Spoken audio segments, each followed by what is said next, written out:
Ayer se resolvió la suspensión de un festival de música que iba a tener lugar este fin de semana en la Rural del Prado, organizado por varios municipios de Montevideo. El motivo, el aumento que se está dando en los casos de COVID-19. Llama la atención porque no corresponde con la sensación de salida de la pandemia en la que venimos en general en los últimos tiempos, sobre todo las últimas semanas. Pero en realidad va en línea con declaraciones que el presidente Luis Lacalle Pou hizo este miércoles cuando sostuvo que dejaba en punto muerto la idea de cesar la emergencia sanitaria, la que rige desde el 13 de marzo del año pasado.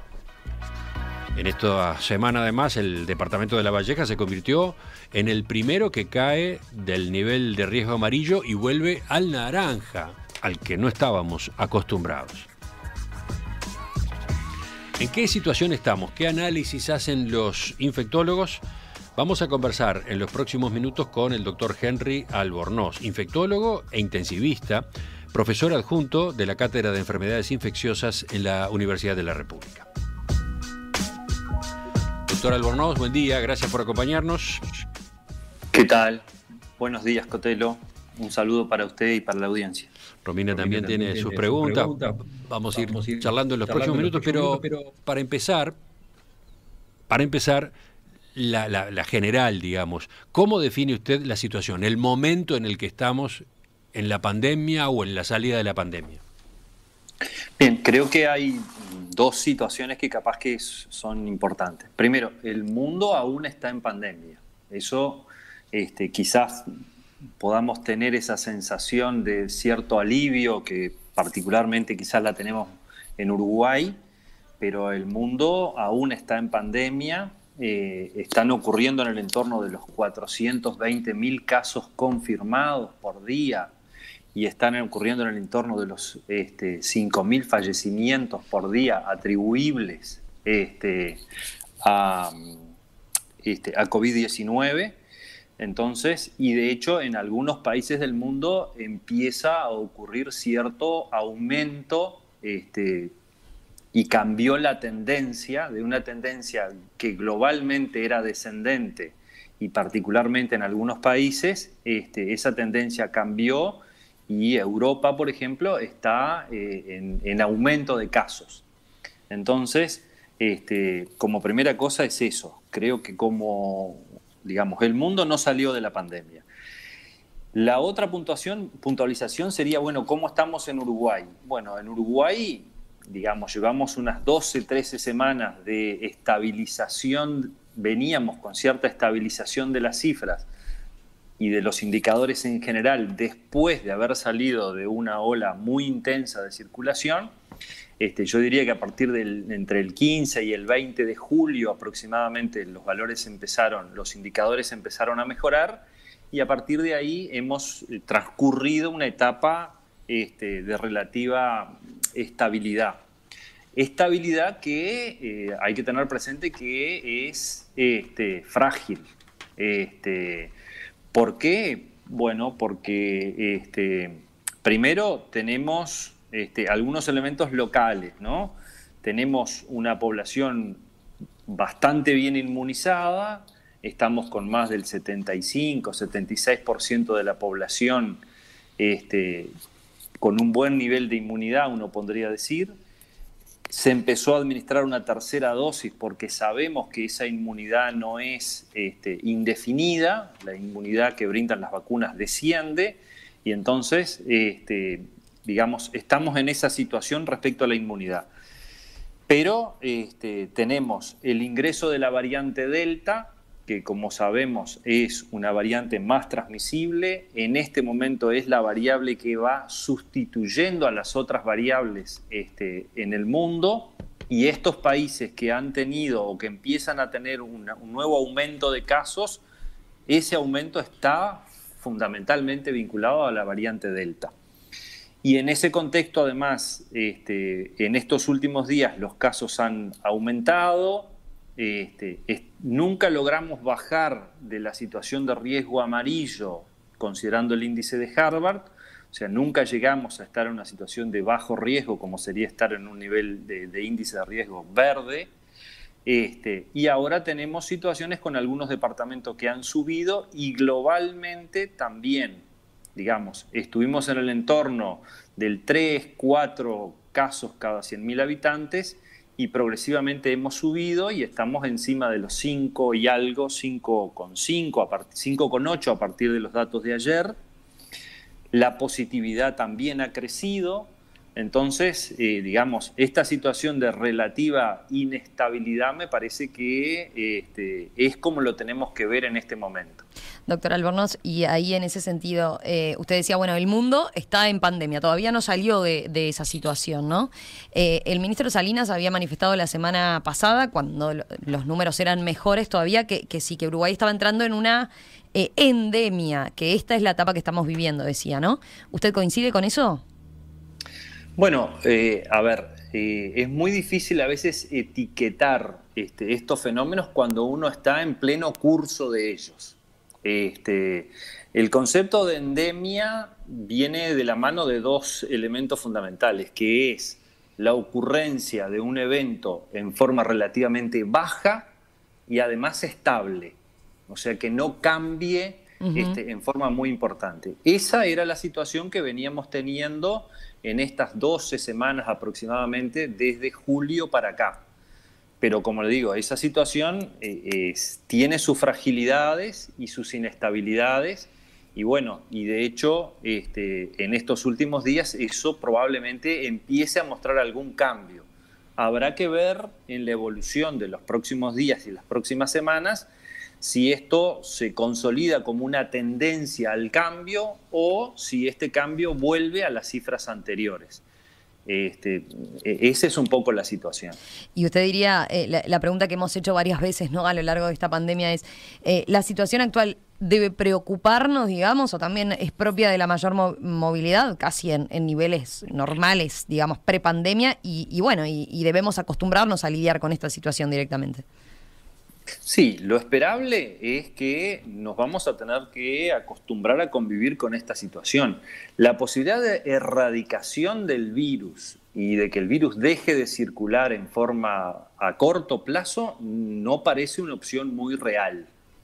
La opción es que el virus va a seguir circulando.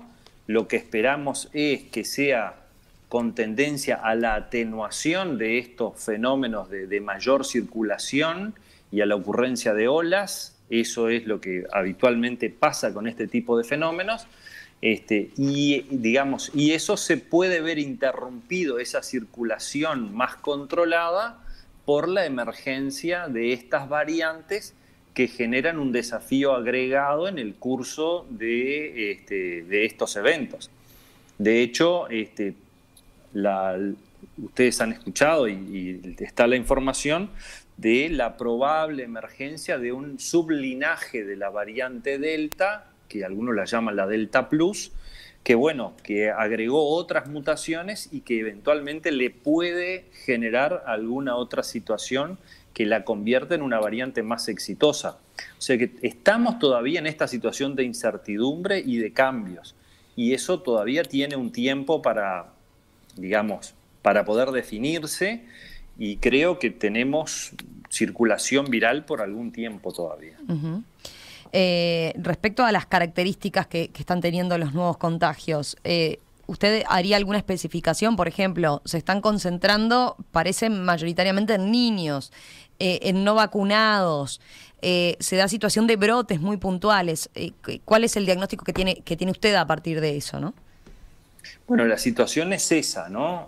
Ha ocurrido un cierto grado de desplazamiento de la circulación viral en la comunidad hacia los niños y preadolescentes, digamos, por debajo de los 12 años, que es la población no vacunada y que además, retomó su actividad plena, digamos, en lo que tiene que ver con los niveles educativos, con los niveles deportivos y ese tipo de actividades. Entonces se genera, digamos, ciertos grupos donde el riesgo de transmisión es más alto. Y después en la población no vacunada. Sin embargo, los casos, si bien son más frecuentes y hay como cierta desplazamiento hacia esos grupos, no están ocurriendo exclusivamente en esos grupos, ¿no? Hay personas vacunadas que mantienen el riesgo y la posibilidad de adquirirlo. En esas personas lo que estamos viendo en los vacunados es una presentación bastante más leve, como era esperable a punto de partida de la vacunación, con mucho menos necesidad de ingreso hospitalario, mucho menos necesidad de ingreso a las unidades de cuidado intensivo. Y sí, por eso supuesto, recordemos, ¿no? Las cifras no lo dijimos, ¿no? Hablamos de la cantidad de contagios más bien diarios y del nivel actual es lo que tiene que ver con cifras generales. Es cierto que los ingresos en CTI tuvieron también un incremento en los últimos días, pero seguimos en el entorno de los 20, 22, lejísimo de aquella situación y aquellos números que tanto nos preocupaban, ¿no? De las 500 camas, de las 500 y pico. Por ahí tenemos cierto elemento muy, muy diferente, ¿no? A lo que fue el peor momento de la pandemia. Sin duda, porque primero la ocurrencia en estos grupos de poblaciones que estábamos hablando, fundamentalmente niños y adolescentes, es con mucho menos gravedad que en los adultos, y que ni que hablar en los adultos mayores o en los adultos con comorbilidades, con otras enfermedades de base, como decíamos en otros momentos. Entonces, esta población, si bien mantiene la circulación viral, la mayoría de los casos y la incidencia de casos más severos es mucho más baja. Y en los vacunados, cuando ocurre, como decíamos, es mucho más leve, y todo eso explica la disminución en los ingresos hospitalarios y obviamente la disminución en la mortalidad. Estamos con un promedio de fallecimientos que no llega a un fallecimiento por día, obviamente muy distinto de la situación que tuvimos en otro momento, ¿no? Bueno, y ya que menciona el indicador fallecimientos, ¿cómo se compara la cifra que estamos teniendo de muertes con COVID con muertes de otras enfermedades? La gripe, por ejemplo, preguntan algunos oyentes, para entender justamente de qué estamos hablando, ¿no? Sí, probablemente la mortalidad, digamos, mejor dicho, la letalidad de COVID, o sea, de cada 100 personas que adquieren COVID, ¿cuántas fallecen? Es baja, quizás un poquito más alta que el de la de la gripe. O sea que el problema no está fundamentalmente ahí, sino el problema está cuando vienen estas olas de eventos con muchísimos casos y la sobrecarga que generan en el sistema de salud y en las dificultades de asistencia de esas personas. Y obviamente, mismo Uruguay, que logró ampliar su disponibilidad de camas de cuidado intensivo y todo eso, digamos, en algún momento llegamos a tener 65% de las camas de cuidado intensivo con pacientes graves por COVID. Y en esas circunstancias, digamos, el riesgo que hay es un poco lo que hablábamos en otro momento, ¿no? La pérdida de oportunidad de asistencia de otras enfermedades graves que en ese contexto de una gran ola y de una sobrecarga del sistema, tanto los que tienen otras enfermedades como los que tienen COVID, COVID grave, corren el riesgo de no recibir una asistencia óptima por la sobrecarga del sistema. Eso, cuando uno está en la situación actual, es mucho más, digamos, fácil de que esa asistencia se haga en forma correcta y con los mejores resultados. El sistema se estresa, se estira cuando ocurren estas olas y, bueno, cruje, digamos, para decirlo de cierta manera, ¿no? Pero teniendo en cuenta el alto porcentaje de vacunación que hay en la población, la cifra de internaciones en CTI puede terminar subiendo a niveles que complique otras atenciones a otras enfermedades. No, yo creo que es muy poco probable que eso pueda pasar, porque como veníamos diciendo, la presentación en los vacunados, y cuando uno tiene más del 75% de la población vacunada, es más leve, con menos requerimiento de internación y con menos requerimiento de cuidado intensivo. Y además, habitualmente la ocurrencia de estos fenómenos pandémicos y de las olas sucesivas, en general, las olas posteriores a la primera son siempre de menor intensidad y de menor requerimiento de internación y de cuidados intensivos y de mortalidad. Porque cierto grado de inmunidad en la población se va generando por las infecciones, por la inmunidad natural por las infecciones, y ni que hablar en el contexto ahora de una alta proporción de la población vacunada, ¿no? Doctor Albornoz, pero teniendo en cuenta eso que señala, ¿no? Yo tiendo a pensar que hay como dos posiciones en la gente, que uno tiene que ver con, bueno, ahora ante estas cifras, la preocupación y el decir, bueno, ojo, hay que bajar de vuelta un poco el nivel de actividad o cuidado, ¿no? Y hay otra que dice, bueno, ya está, si entonces no hay un correlato con las muertes, no hay un correlato con las mayores internaciones, no podemos empezar a pensar en comparar esto con una gripe más. No va a ser esa idea que teníamos instalada, ¿no? No va a ser esto entonces una gripe más con la que convivamos. Nadie se está preocupando normalmente en situaciones normales. No estamos poniendo estos niveles de alerta si es una gripe más, ¿no? Bien, sí, es una buena visión y una buena observación. Seguramente el fenómeno va a ir en ese sentido. Va a ir en el sentido de ser una infección respiratoria más, en la cual probablemente una proporción muy bajita de ellos tenga formas más graves o genere descompensación de comorbilidades que requieran ingresos por comorbilidad respiratoria o por enfermedades cardiovasculares que requieran ingreso hospitalario. Probablemente esa sea la evolución. Para eso, el fenómeno requiere un periodo de, digamos, como de estabilización en el vínculo entre la comunidad y ese agente biológico, en este caso el coronavirus. Uh-huh. Y eso es lo que yo trataba de explicar, que lo esperable es que las sucesivas olas de circulación se vayan como apagando y el fenómeno cada vez más se vaya convirtiendo en un virus respiratorio más similar al de la gripe o a otros. Pero todavía no estamos en eso, en esa situación.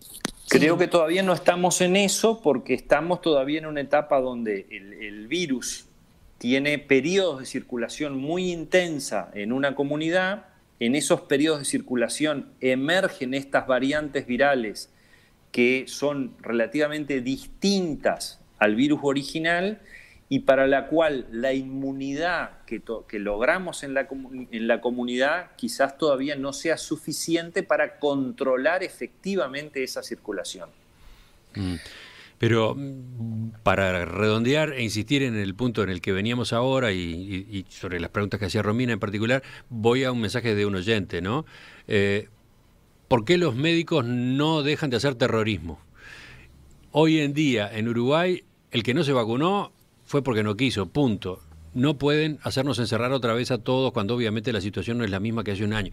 Bueno, usted no está diciendo que haya que encerrar a todos, pero sí entiende una parte de la gente, y se ven varios de los mensajes, en que se está exagerando, ¿no? En que se está, digamos, instalando entre la población la impresión de que esto que está pasando ahora, de que este aumento que estamos viviendo, es muy complicado.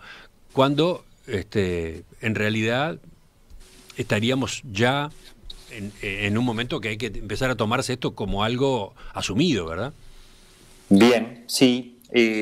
No, por eso. Yo creo que no es para generar alarma ni alerta en la población, pero sí para estar conscientes de que esto todavía no está finalizado. Sí. Y de que no tenemos garantía de que no vamos a tener, y sería muy poco probable que no tuviéramos, que Uruguay resolviera la pandemia con una sola ola de circulación.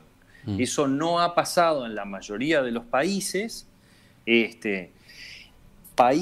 ahí la conducta de los países ha sido un poco distinta. Algunos países han optado por medidas que traten de mantener la situación absolutamente controlada con tendencia a erradicar el virus, y algunos de esos países han declinado de esa opción. Pasó con Nueva Zelanda, pasó con Australia. China se mantiene en esa posición y de hecho clausuró ahora algunas competencias, ya anunció que los Juegos Olímpicos probablemente van a ser sin público. Entonces, yo lo que creo es hay que estar atentos. Este fenómeno no está superado, no hay que ser alarmistas, pero me parece que hay que transmitir a la población la sensación de que algunas de las medidas individuales las tenemos que seguir manteniendo. Bueno, ahí vamos, ¿no? Ese era el final de la conversación. ¿Qué medidas tienen que regir?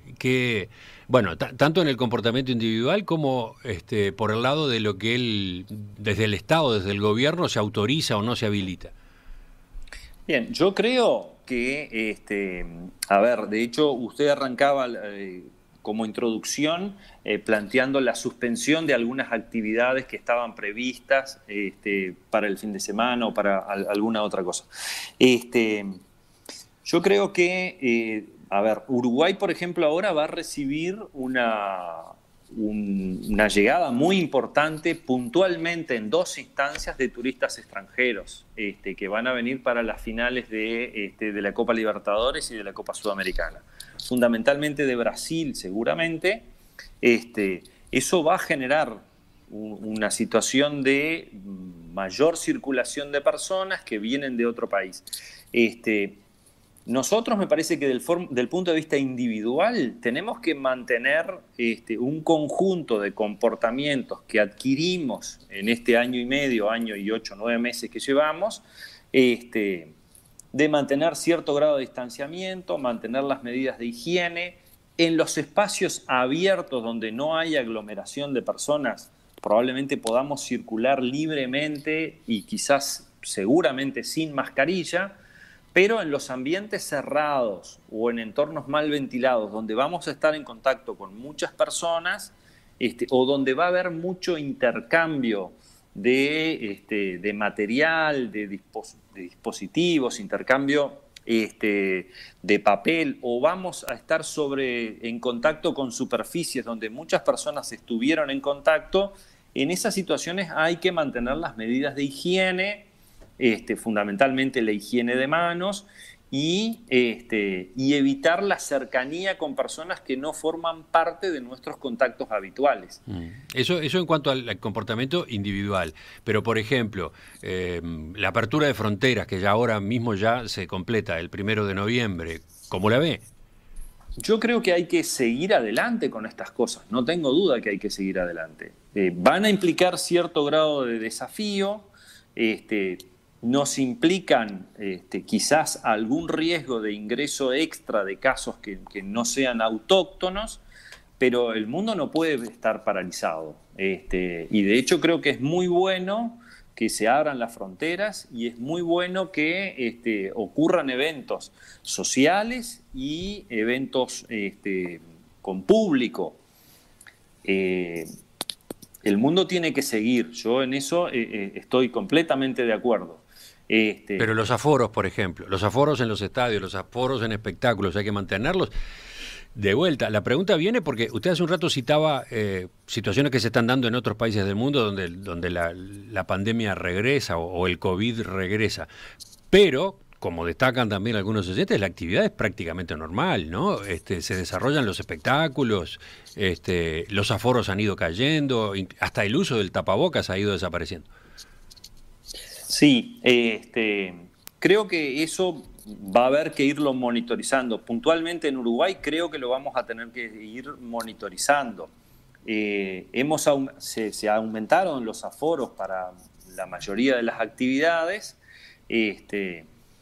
y la verdad es que es necesario retomar esa actividad y es necesario que áreas de servicio que estuvieron muy castigadas durante la pandemia obviamente puedan retomar sus actividades.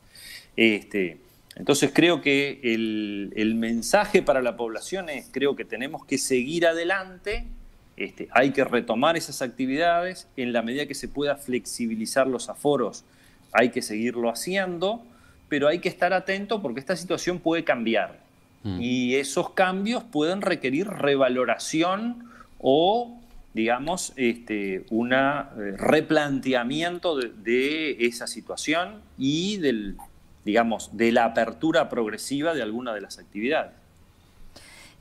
Por último, doctor Albornoz, quería preguntarle respecto a lo que son las medidas. Dijimos, está bien, para quien cursa la enfermedad lo hace de forma mucho más leve, es algo más, hay mucho menos riesgo de ingreso incluso a hospitalización. Pero de todas formas, uno de los grandes inconvenientes que sigue teniendo es todo lo que implica, ¿no? Una vez que uno se contagia. el aislamiento por los casos de contacto. ¿Para usted en ese sentido se podría variar algo, teniendo en cuenta que, por ejemplo, se dan contactos en compañeros de trabajo o contactos de personas cercanas, digamos, pero con terceras dosis y quizás uno tuvo todas las medidas de precaución? En ese sentido, ¿qué es lo que señala que se debería seguir haciendo y qué no, digamos? Bien, a ver, sí, lo que tú decías es exactamente así, Romina. De hecho, muchos de los casos que están ocurriendo y de los brotes que están ocurriendo en niños impactan mucho en los adultos, porque también les generan cuarentenas a los adultos, digamos, ausencia laboral y otro tipo de fenómenos que acompañan eso. Ha habido cierto grado de, podríamos llamarle cierto grado de flexibilización en el contexto de exposiciones de bajo o moderado riesgo cuando los expuestos son personas que están inmunizadas. Eso para las exposiciones en la comunidad y para las exposiciones en entornos laborales, yo creo que ha habido cierto grado de flexibilización. La flexibilización digamos, no ha ocurrido y se mantienen las conductas de cuarentena, fundamentalmente en el área de la salud y en el área de los convivientes. O sea, cuando tú tenés un caso en un conviviente, a pesar de que estés vacunado, digamos, el grado de exposición es relativamente importante y si bien la vacunación disminuye el riesgo de formas clínicas más severas, no es una garantía completa contra la adquisición del virus. O sea, a pesar de estar vacunado, una persona puede adquirir el virus y de hecho parte de lo que nos ha estado pasando en estos últimos días o estas últimas semanas es que muchos de los inmunizados hacen cuadros muy leves que inclusive la persona no tiene la percepción de que está cruzando la enfermedad. Entonces, eso lleva a consultas a veces un poco tardías o a consultas reiteradas porque no es interpretado el cuadro como que puede ser COVID y a estudios diagnósticos diferidos que generan situaciones de mayor riesgo de transmisión y de contagio. Entonces, yo creo que ha habido cierto grado de flexibilización. Diría que para las dos instancias en las cuales todavía nos mantenemos, yo diría, con comportamientos bastante similares a los que teníamos al principio, es en el contexto laboral, particularmente en la salud, y en el contexto de los convivientes. Por último, y volviendo a todo el plano de las recomendaciones, intuyo que también hay que agregar la de la tercera dosis, ¿no? La del refuerzo, porque de por medio, en este contexto que usted venía describiendo, está el hecho de que va cayendo la inmunidad, incluso de los vacunados, ¿no? Sí, eso es así, Emiliano. De hecho, la experiencia de lo que le pasó a Israel y de lo que le empieza a pasar a otros países muestra eso. Pasados 6 meses aproximadamente, hemos visto que la inmunidad en los vacunados empieza a bajar y eso explica la necesidad de una tercera dosis. Esa tercera dosis hoy en el Uruguay se ha ido habilitando progresivamente. Estamos en el entorno de un 34-35% de la población objetivo que recibió ya la tercera dosis, pero digamos, vamos con un ritmo un poco más lento del que deseábamos, ¿no? Desearíamos estar en el entorno de un 50% de la población aproximadamente vacunado por lo menos con esta tercera dosis para evitar justamente este fenómeno de pérdida de inmunidad en la población, ya que la mayor parte de la inmunidad en nuestra población proviene de las vacunas. La incidencia en la población ha sido en el entorno del 13%, la incidencia acumulada, la incidencia de la enfermedad, o sea que son los que tuvieron la inmunidad natural por haber estado en contacto con el virus. Y la gran mayoría de la población la tiene por vacunas. Y esta inmunidad por vacunas es la que más se pierde a lo largo del tiempo. Entonces la necesidad de la tercera dosis ya está en curso, digamos, y bueno, y se valorará probablemente, quizás para el año que viene, otras dosis. Es previsible que vayamos por ese camino. De hecho, en Estados Unidos ya el CDC y otras agencias han habilitado la 4ª dosis para poblaciones de inmunosuprimidos. O sea, las personas que generan una inmunidad menos óptima requieren refuerzos vacunales en forma más frecuente para justamente mantener un nivel de inmunidad que los proteja a largo plazo. Doctor Henry Albornoz, infectólogo, intensivista, le agradecemos otra vez su presencia en Perspectiva, sus respuestas a todas estas preguntas. Seguimos en contacto, volvemos a conversar en cualquier momento. Bueno, muchas gracias. Saludo para ti, Emiliano, para ti, Romina, y un saludo a la audiencia y a las órdenes.